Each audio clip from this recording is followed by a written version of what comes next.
I did my project on Anthony Hecht. Anthony Hecht was born on January 16th, 1923 in New York City to German Jewish parents.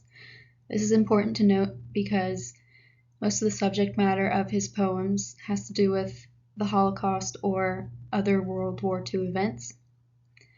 He attended Bard College and was drafted into World War II after he graduated, and his division in the Army helped liberate Flossenburg concentration camp.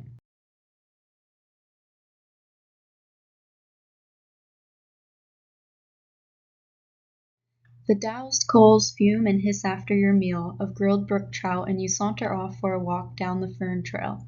It doesn't matter where to, just so you're weeks and worlds away from home and among midsummer hills have set up camp in the deep bronze glories of declining day.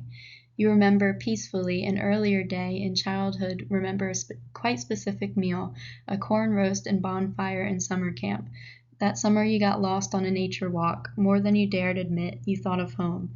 No one else knows where the mind wanders to. The 5th of August, 1942. It was the morning and very hot. It was the day they came at dawn with rifles to the home for Jewish children, cutting short the meal of bread and soup, lining them up to walk in close formation off to a special camp. How often you have thought about that camp, as though in some strange way you were driven to, and about the children and how they were made to walk. Jolik, who had bad lungs, who wasn't a day over 5 years old, commanded to leave his meal and shamble between armed guards to his long home.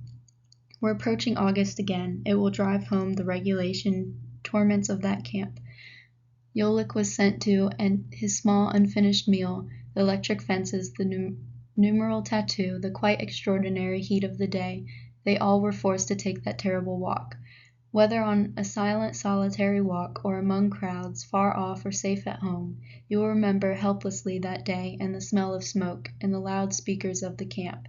Wherever you are, Jolik will be there too. His unuttered name will interrupt your meal. Prepare to receive him in your home some day. Though they killed him in the camp they sent him to, he will walk in as you're sitting down to a meal. This poem has a complex, repetitive pattern, with the last words of each line being meal, camp, day, to, or home. I said that this creates a feeling of constraint and further illustrates the story he is telling of the little boy walking among other children to a concentration camp. There are many symbols related to the Holocaust in this poem. He mentions electrical fences, numerical tattoos, and the smell of smoke. The first two stanzas describe a peaceful summer day and memory of a similar day as a child. This creates a sense of serenity that leads the reader to have an even more intense emotional reaction to the later stanzas describing Jolik's summer day that he was taken to the concentration camp. I also noted that the poet included a specific name for the subject and the date of the occurrence that he writes about. So it makes it more real and easier to picture in the reader's head. I plan to write an essay on this poet. I plan to look more into Hecht's life, events, and at the time of the war.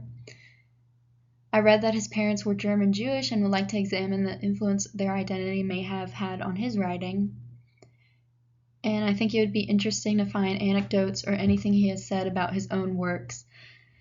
I also read that there were a lot of different poets and writers that may have influenced him, so I'd like to look more into that. I also read that his style of writing is similar to Wallace Stevens, which I can't think of any works off the top of my head, but that would be interesting to look further into.